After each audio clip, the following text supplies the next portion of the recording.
Manchester United came after me, probably wouldn't have went there. Or maybe United are not the best team. Big quote and so. Yeah.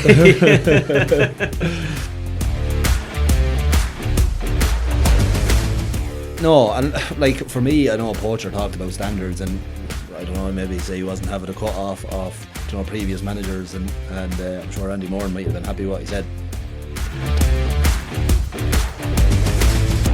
Run down the wing and a lad blindsided me with a punch into the stomach. I was thinking, you have the wrong lad here. My God, he was on fire the weekend. He's such a gifted footballer.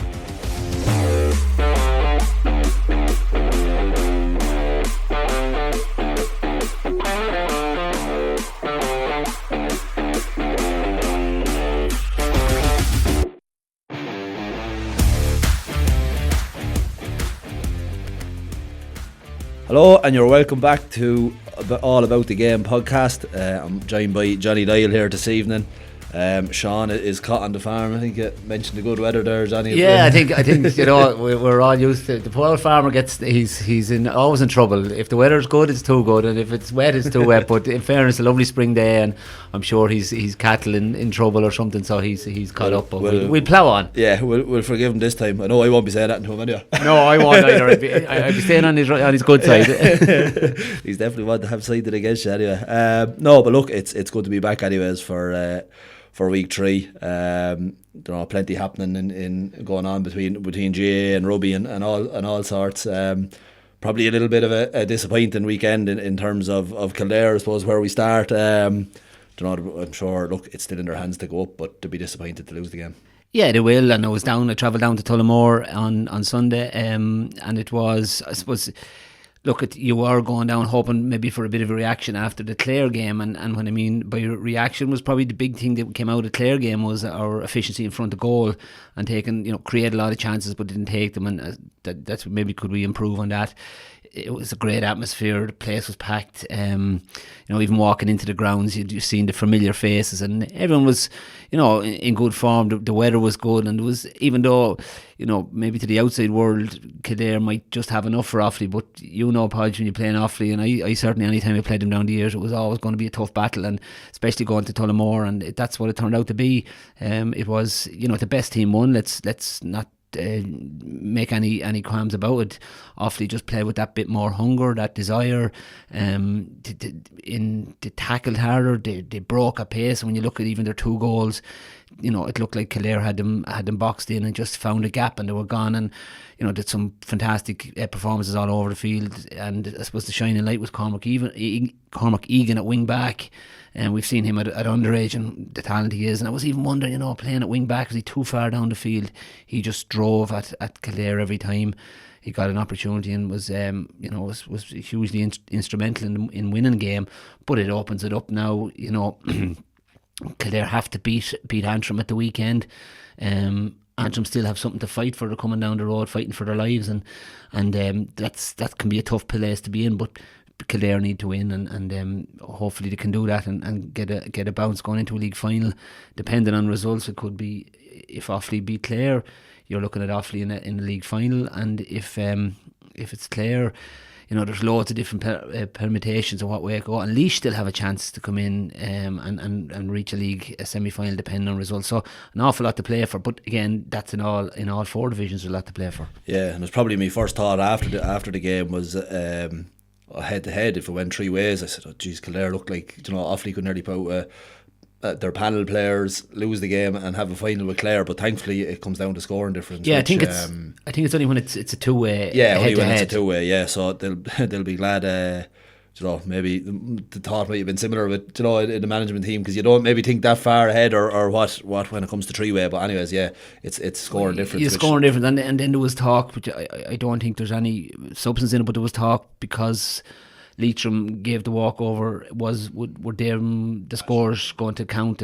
But I think they do. I think it's only if it affects the. Yeah, it was Farman and manager calling for that there earlier on today for all games for Leitrim. Yeah, which was an interesting one, because Fermanagh still, they're in the mix as well, and so it'll be an interesting weekend. Yeah, it will. And look, they'll be disappointed. It was such a good start, but it's not. There's no quick fixes, there's transition period. You know, it was a great start to the league.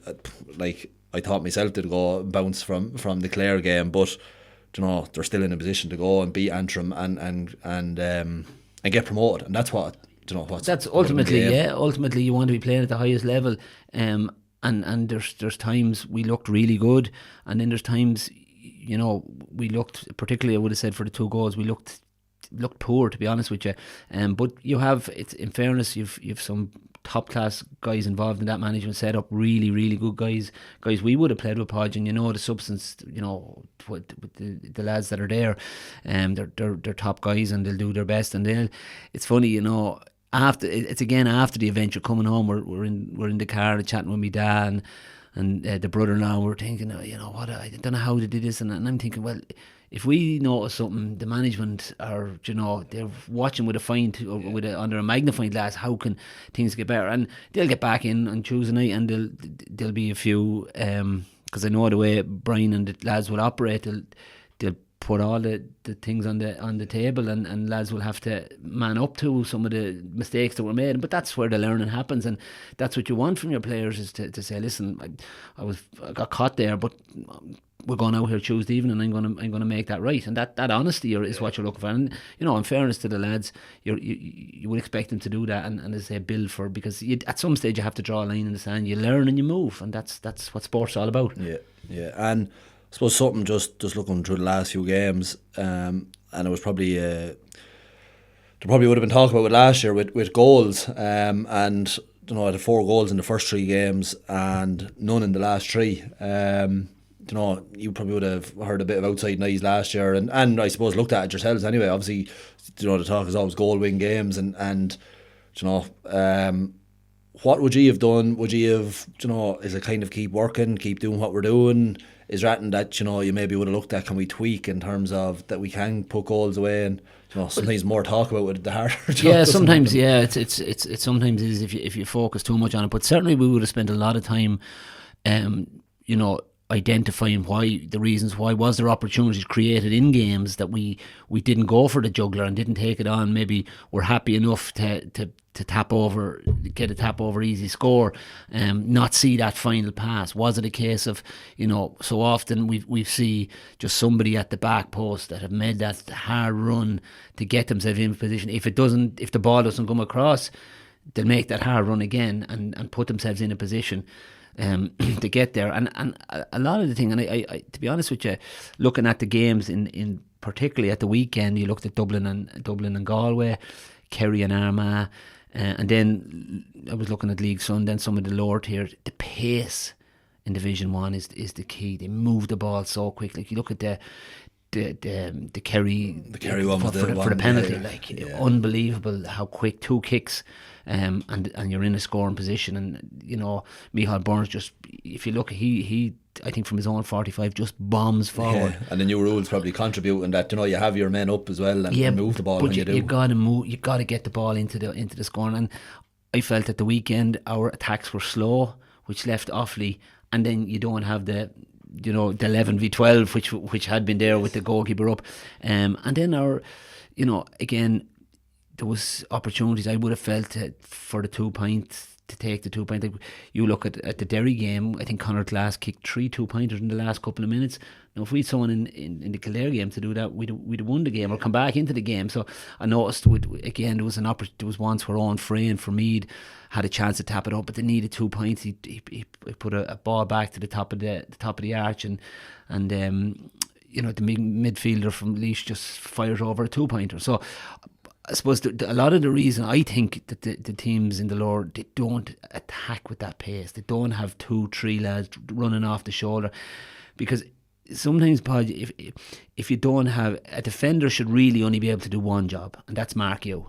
If he's able to watch where you are, watch the ball, and maybe be part of a defensive system, then as forwards our system is not working, and that should sometimes is just to make a sprint. So if you look at from, we say, the right half forward position, you know, getting in, play with depth. But then there was times both Offaly and Kildare had loads of men with depth in nearly on the goal line, but didn't present themselves then, you know, and that's what you're looking. You have to move the defence around, and I thought looking at the games over the weekend, and on the last number of years, we didn't do that as well as we should have. And it is a problem. And it was a problem last year at times as well. You know, you have to be full of energy. And I thought that was the difference. Even I think Flanagan alluded to that. That was probably a part he was disappointed after the game. He just said there was a lack of energy and probably saw something similar. And look, it's probably even watching games, like there is a big pressure on forwards to perform. What do you want to do? Get a score on the board, and it kind of relaxes you. And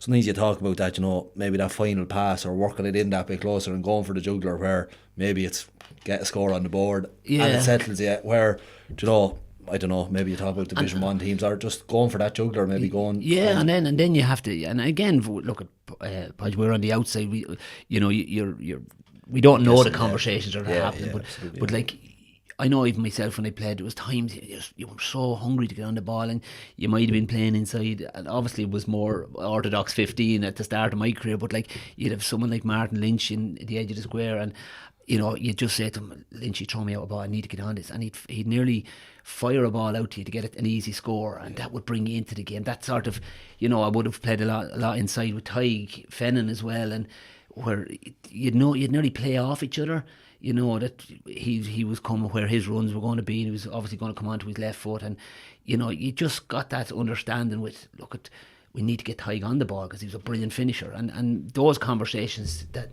takes time. It does take time. Yeah. The good news is the field of the team, anyways. I suppose down in Leitrim, it's been a heavy kind of talking point. What were your thoughts on that when you heard about it? Yeah, to be honest, and again, I heard bits of Stephen Poacher, and again, the reasons he had, and you can understand. There's something in my head, I suppose, Podge would.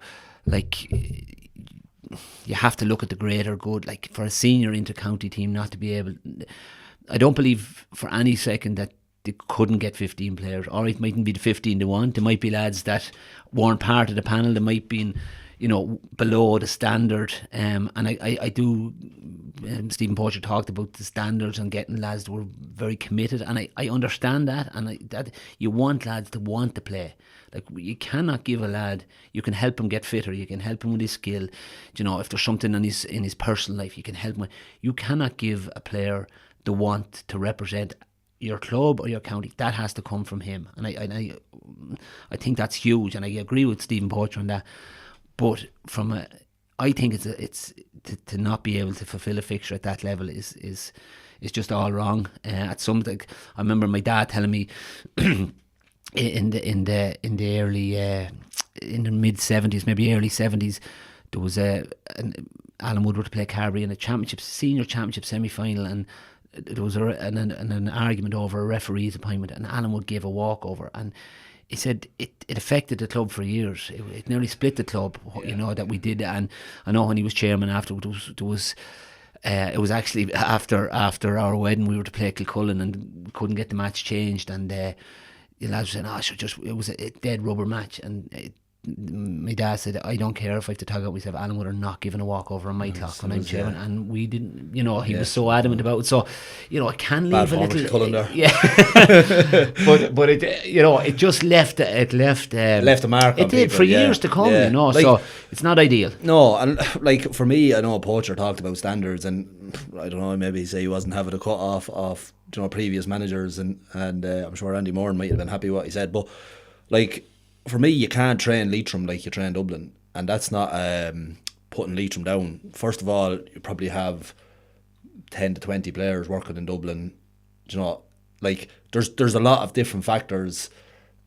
You need to get your best players on the pitch. It doesn't mean that you totally drop standards and this lad gets away with more than the other. Yeah. But surely in that situation, you're finding a happy medium with lads that you're in a situation now where you're given a walkover, like you're talking about standards. That's, as a county, not to be able to get 15 lads. I'm the same, I don't believe they couldn't get 20 lads together, to tug out and compete.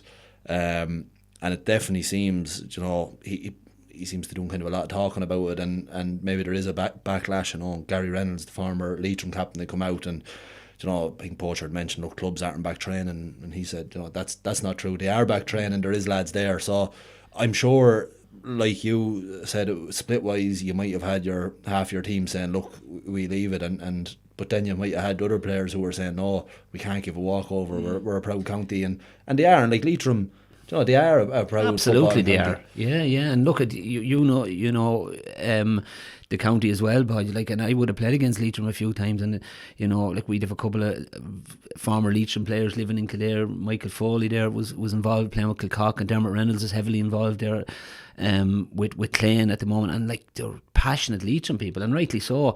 And as I say, I don't think it's good, and I think you're right. You know, I'm not sure everyone on the panel would have agreed that this is the right thing to do, and does that leave a little bit of a and look at we have to look at the bigger picture as well. Why were Leitrim put in such a situation with their 20s, and you know, even albeit the rules are the same for everyone. With the 20s competition is going to be running alongside, and they don't have the same pool. I understand that, but you just have to, you as you alluded to there, you have to know where you're at.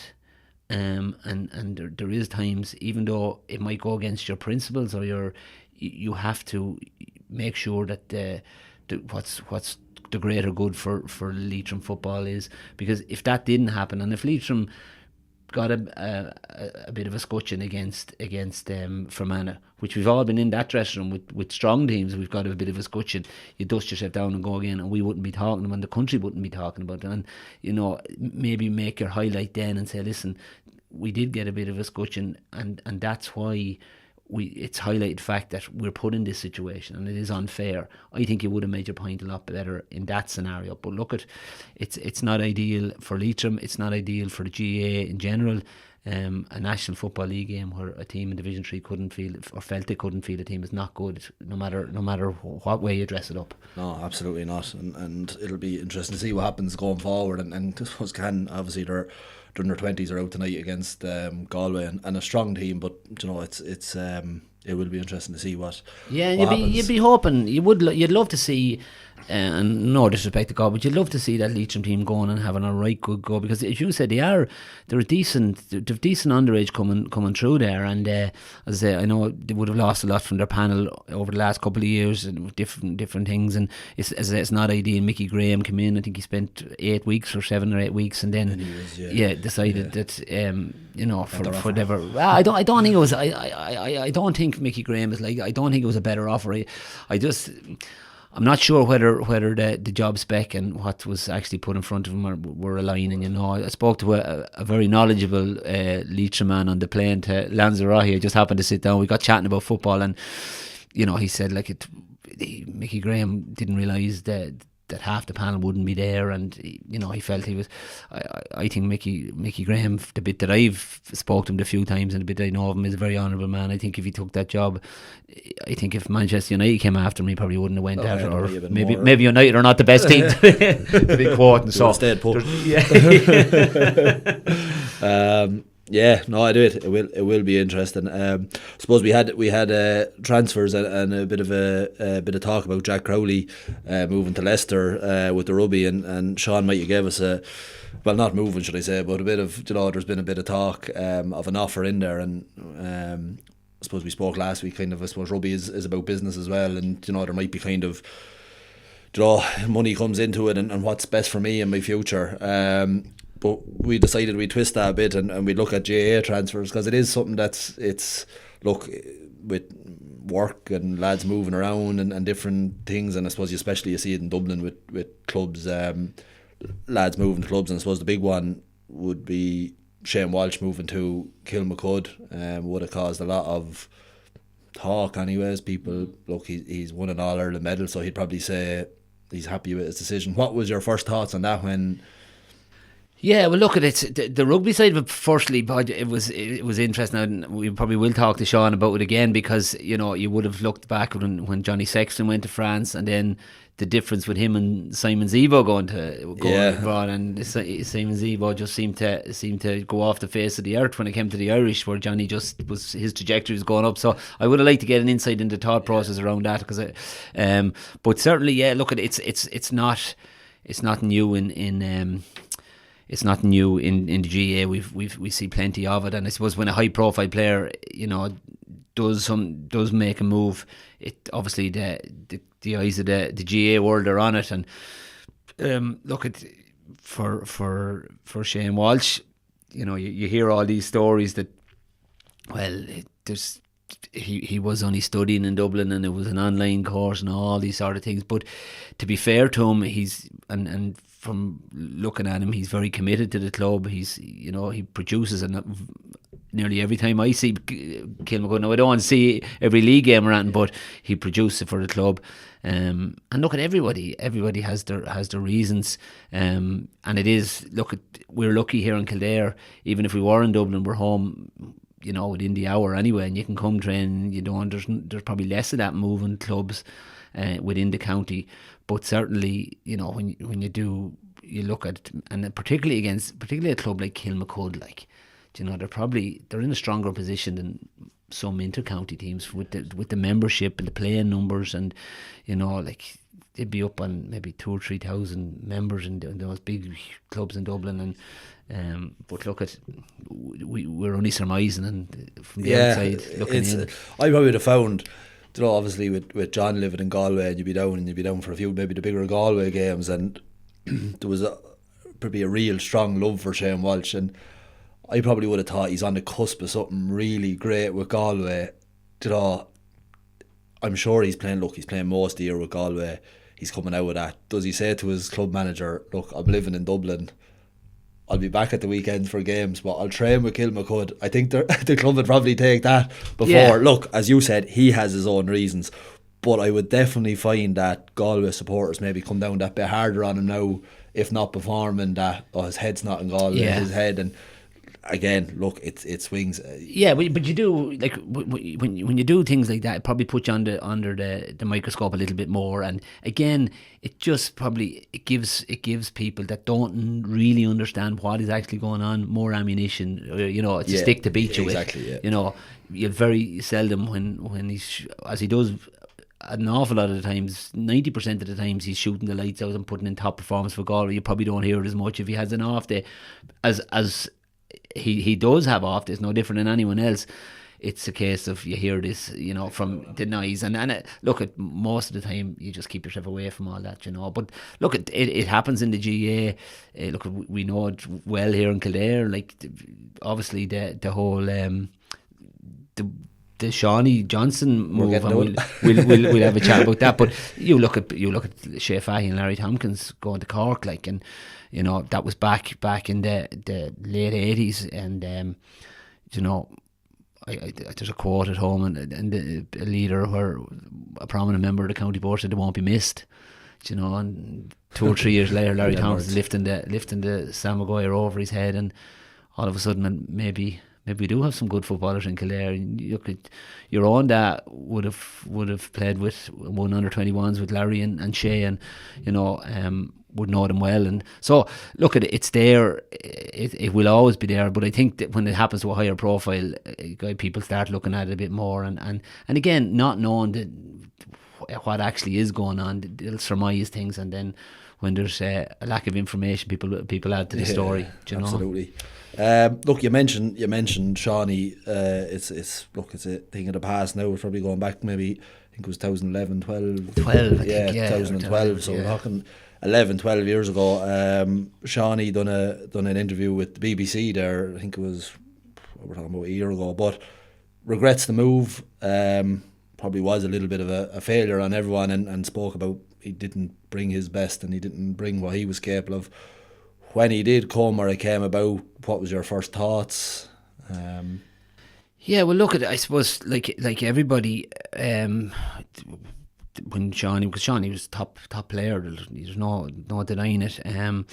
Had been surplus to requirements with Cavan at the time. I think Val Andrews was over the team, and I would have known Val reasonably well. He would have managed the interprovincials, and I got to know him through them playing with Leinster, and wasn't in the squad, and obviously felt that he wanted to play senior inter-county football, and whatever bits and pieces were happening between Val and the difference of opinion, he felt he still had something to offer, and he was.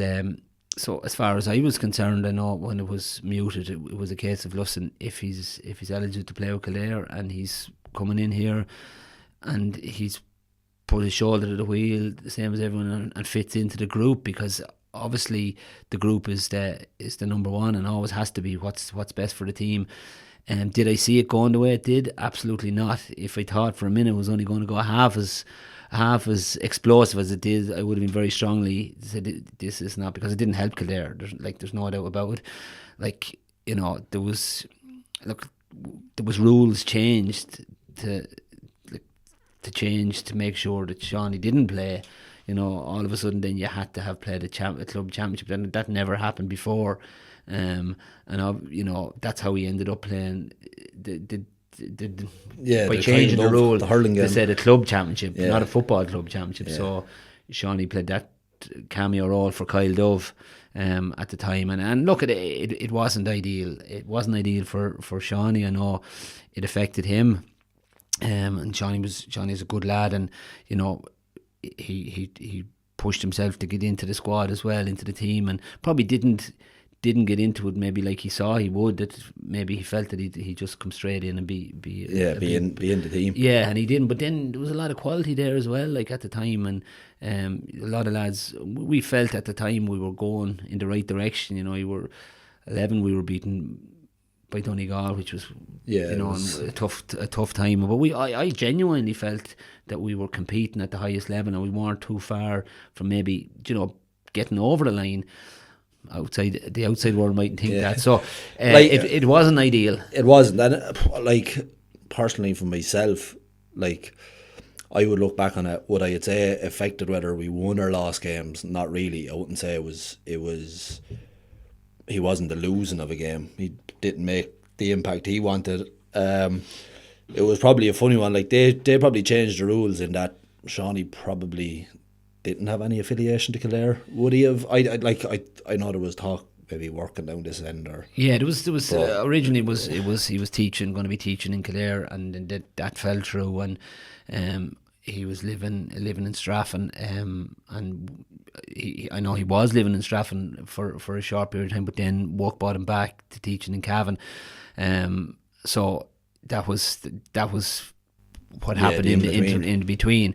But it did look at it. It was a spotlight on Kildare that we just didn't need. And that being after coming out a couple of years previously with a spotlight on Kildare needing 800,000 of a loan off Crow Park because things, and then the world and his mother saying that, well, sure, why wouldn't they? Because Kieran McGeeney's getting a helicopter down from Armagh and all this other nonsense that was going on. So, you know, it's just, and we didn't need it. And it's probably another one that again causes that. It didn't cause a split between players, but everyone has their own opinion on it. I know I was trying to break into the team, like you say. I was thinking another forward here to try and probably going, well, whatever about losing out to, you know, a Sarsfields player or Tye player, losing out to you know, a Cavan player, and it would have been kind of the thought process. And I suppose it's not like Geezer is God, was God, is, you know, as at the time it was like jump how high. So it is very hard, you know, if he says Seanie's coming. I know I certainly not going to say. No. I don't. Well, I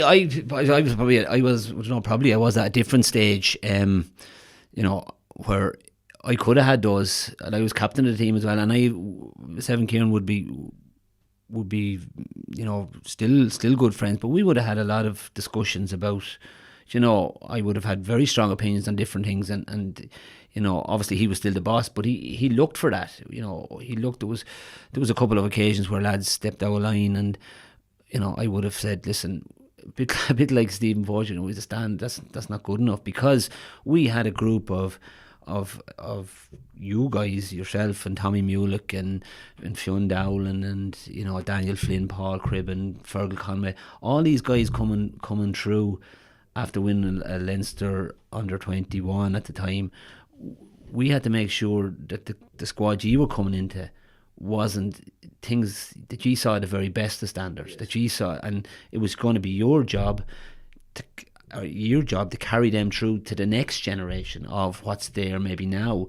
I mean, the dressing room I stepped into in Kildare was full of those, you know, the Glen Ryans, Willie McCreary's, Martin Lynch, Niall Buckley, and they set the standard. And we would have, myself and Ron Sweeney, Damien Hendy, we would have talked about that lots. That we have to.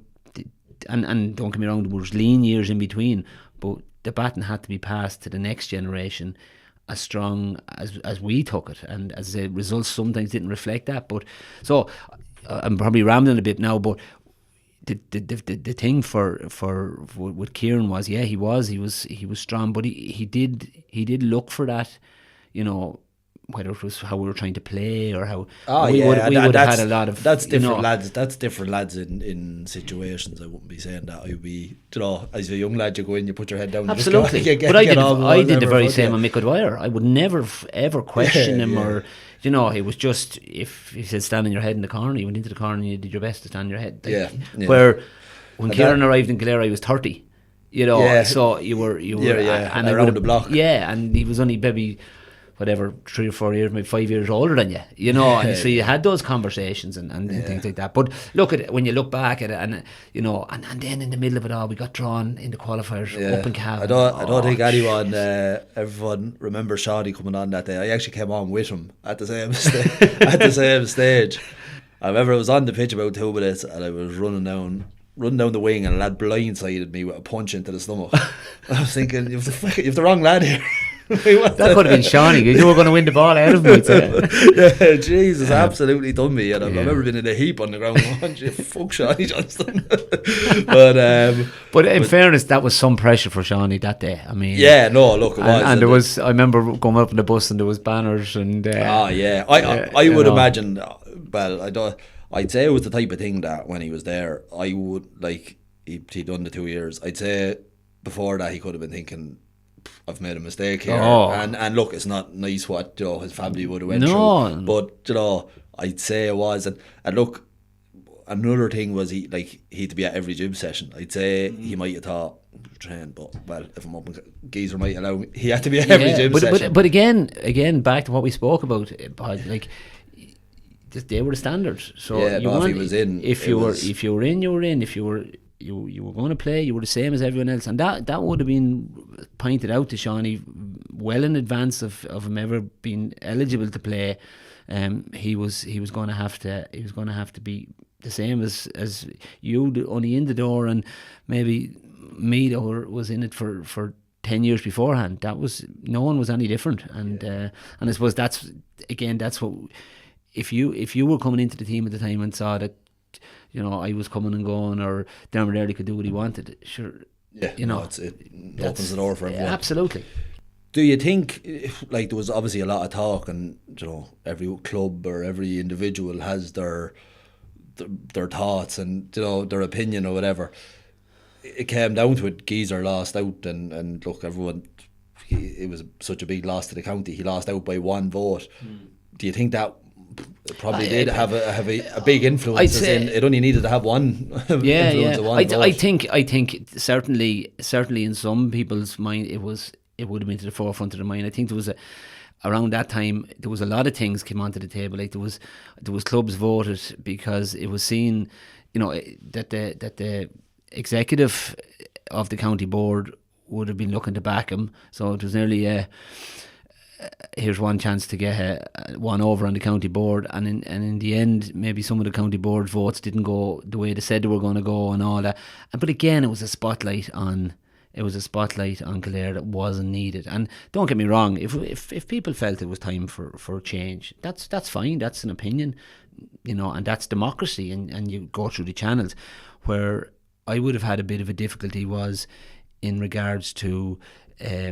I felt we lacked leadership at the time, where, here's our man, we're backing him.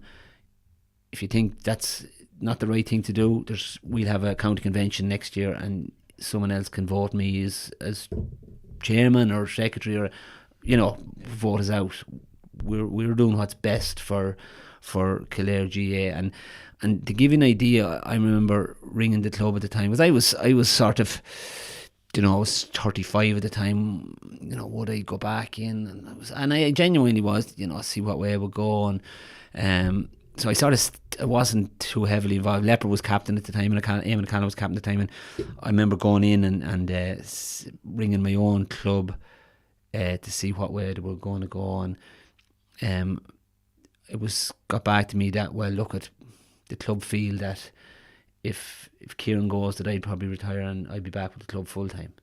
Do you know, which was, that's the club doing what's best for the club, which is admirable. Yeah. But who's doing what's best for Kildare? That's why we elect an executive committee to do it. It's not a popularity contest. Yes, everyone's going to have their... Of course they are. Of course they are. Everyone's going to have... And it falls with the person who has that power in the club. And then you're going in then the county board delegate, you're hoping that he's carrying what the club want. And we're very lucky Sean Malone was our club delegate, and Sean would be very straight, and you know, there'd be no hiding behind it. He'd have his own opinion, but if the club would be number one, and if it was 100% against what he believed, he'd still go carry the club vote. So you know, you do. That's where I would have felt we lacked a little bit of leadership. And as I say, maybe it was time for Kieran to go. He was been there 6 years.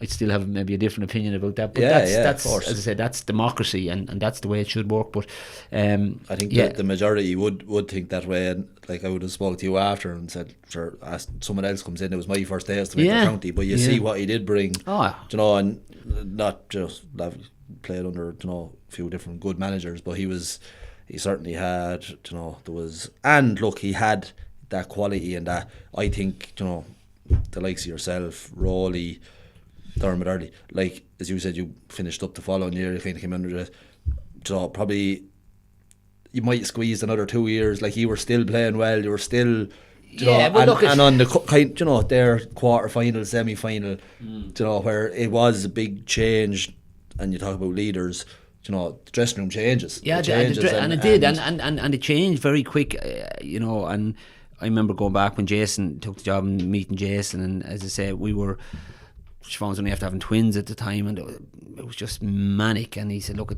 take a bit of time, you know, think about it. And I did go back in, but that was the biggest thing. The dressing room had changed. Rowley was gone, Dermot was gone, Damien Hendy, who was a selector with Kieran, was a selector then with Jason, you know, Killian Brennan had gone, you know, there was all that, and it just didn't, it felt that my team was nearly gone, and maybe a bit selfish, but I was 36 at the time, and I just felt, you know what, the time is right. Yeah, you know, the time is right for me. And then it was a young group coming, and you still had plenty of leaders, like you'd Darrell Flynn, Emmett Bolton, I think Brian Flanagan was still there. You Mikey Conway, Eamon O'Callaghan. You know, they're really good. Really good lads. Yeah, and it was that like, I think it was Jason's second year. I had done me back, and I had an operation, and maybe 2 or 3 years later,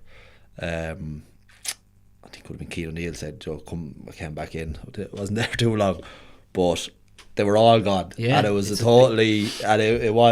was mad, like, as it, you know, it was such a good, and all the lads that were boys, you know, had to become men, and they were the leaders and dressing, and it was a big change and around, and it's different, and like everything moves on, and it does, and you have to accept that it does move on, and you have your time, and when you have your time, you make the best of it, because none of us know. And I say I got 15 years out of it, and they were the best of times, and some of the defeats were the worst of times, but in general, the whole experience of playing, and it was the dressing room, but on a personal level, it was trying to be the best you could be, trying to compete.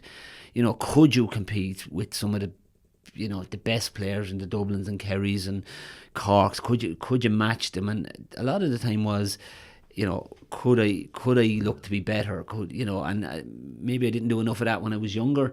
And you know, we spoke last week with Sean about it, and his you know, with his whiteboard and Enda McNulty and going through. You know, I would have probably done a little bit of that with Geezer as I got older and found huge benefits in it. But look, it was the best of times. I loved it all. It was good times when it was there. The short time it was oh Jesus, training camps and competing right at the top, like right at and the you top, genuinely believed that you could. Do something. We won't go back through the different so many. And then close moments. it's funny every meeting. I think you should just concentrate on Leinster, and I'm there. Do you think, you're going soft at it. We get like this all. Then you go on the road and you get a bit of a run, and you could be away. But we at that stage, I mean, earlier in my career, when Johnny Croft, we were playing and we went up to Derry, we got absolutely hammered. Now a bet out the gate, and then we went on the road, and you go to places like Derry and you just expected to win, and you did win. Do you know what I mean? The whole mindset, the expectation just changed, So that's the joys of it. I'm looking forward to this weekend. I suppose at Division 1, plenty of teams that are in the hunt to go up. What have you made of everyone, watching a few games? Anyone that's impressed you? Anyone that any league final that you'd like to kind of see set up between two teams, or what's your thoughts? Yeah, well, I suppose look at it. The great thing about the league, and it's well documented, is that it's a lot of people say it's the best competition because everybody's playing at the level they're at. They're striving to be at the next level, and you've huge competitive games from around. The vast majority, at least, are competitive, and with the new rules, then they're nearly even more competitive. But certainly, you look at Division 1 and it's all the play. Like, you have 3 teams on 8 points. You've Galway, Dublin and Donegal, and then Mayo closely in 7. Kerry on 6 points, who can potentially reach a league final and potentially be relegated. So Tyrone and Armagh fighting for their lives, and Derry, who are probably be disappointed, and Derry are gone. And just quick on Derry, they've struggled to recover since the loss of Rory Gallagher. They were flying and they were really pushing, league champions. And Mickey Hart came in, took over, won the league, and then it just seemed to just go downhill for whatever reason. And they were very competitive and played decent football in the league. Absolutely. It's just getting that break, and and then of course the Donegal in the first round of the championship as well. And then where Donegal, Jim McGuinness at the weekend was very adamant that they weren't going out to lose a match, even though they made 11 changes. But he's looking to get his best team, the more lads up to speed to play at that level. If someone has an off day, that I have the quality to come in, because to win any All-Ireland you need quality. And it's probably off the bench. You're never going to tell a team we're going out to lose, but you probably put them in a situation, and look, obviously you have your best 15 and you have your panel, play the panel players and tell them we're going to win this game, but it's kind of suiting you at the same time. And the thing about it is, if Donegal, which I think they will, I think they're going to have a good summer. Where that ends up, I'm not sure, but Jim McGuinness will be, if they go on and win in All-Ireland, he'll be seen as a genius, but it's a gamble.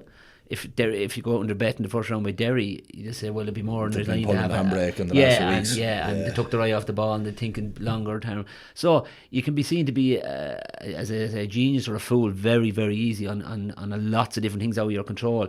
And look at Jim McGuinness is a shrewd man. He'll die by his convictions if it doesn't work out, and he won't hide behind it. But it's interesting. No, it is, and look, we won't go through all the different scenarios because there's so many a lot. But it'll be definitely interesting to see how it plays out. And look, them teams like Armagh, they won't want to go down to Division 2. You want to be playing at the top table. You want to be, it's the best preparation going into your you're playing top quality teams.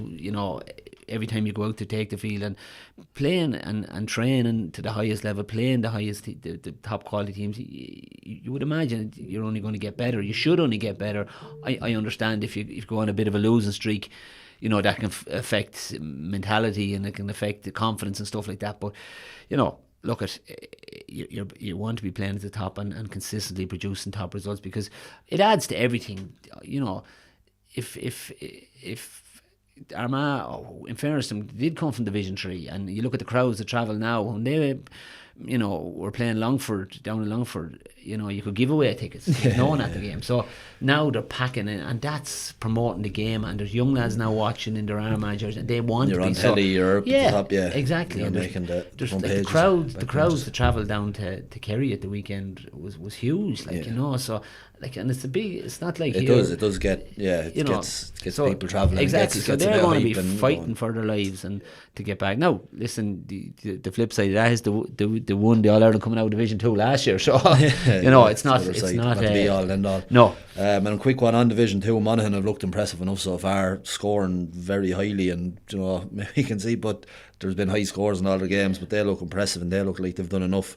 And on the promotion a special word to Jack McCarron. My God, he was on fire the weekend. He's such a gifted footballer, and you can say what you want, Podge, and definitely the new rules, particularly from having to keep the 3 up the field, or 4 up the field now, it gives a bit more space, but it just gives the players with this special talent, it just gives them that little, and all they need is half a yard, and we've seen it. But some of the points he kicked were outrageous at the weekend. Serious and he's a long time on knocking around. And sometimes you would have felt he was in Conor McManus' shadow a little bit, even though he still produced massive games. But everyone talked about Monaghan, they talked about Conor McManus, and rightly so, once in a generation type player. But they have, and then you've Conor McCarthy, another man here, Steve Johannan, who was man of the match, and player you would know a lot about as well. And he was he's super talent. But how direct is he? He just sees a yard and the legs are pumping and he's gone. And then around the middle you've Gary Mohan there, just big power.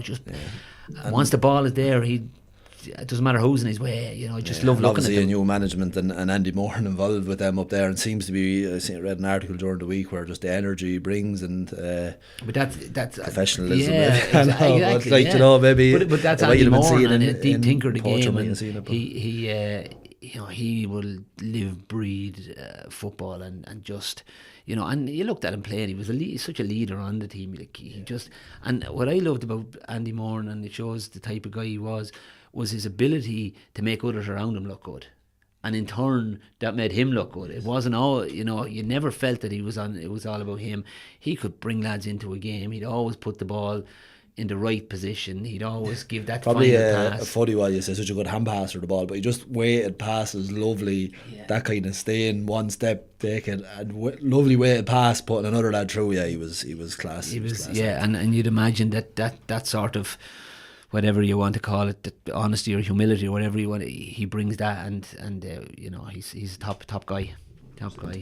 No, thanks for that, Johnny. It's been a good chat again. We'll hopefully have a bit of rain next week and Johnny be rained off. We'll get back in the studio. We'll get back talking about a little bit about the rugby and things like that. But yeah, look, it's a bit, I suppose, Podge, it is a massive weekend ahead for the GAA. We spent a lot of our time talking about GAA, and we've a couple of other things in the pipeline for different sports. But coming to the conclusion of the National League is going to be intriguing to see what way. And I know going to Newbridge on Sunday with the game, I'm going to have the app going to see who's winning, and obviously you have your relegation in Cork and Talton Cup, and look, we could talk probably for another half an hour about all that, and teams wanting to avoid that scenario. So and it's brilliant. It is. We wouldn't have it any other way. Exactly. It's the way to have it. So now you've said it. Good chat. You said it. So no, that's great. Look, thanks for tuning in. This is the All About the Game podcast, and we will see you next week. Lovely. 47.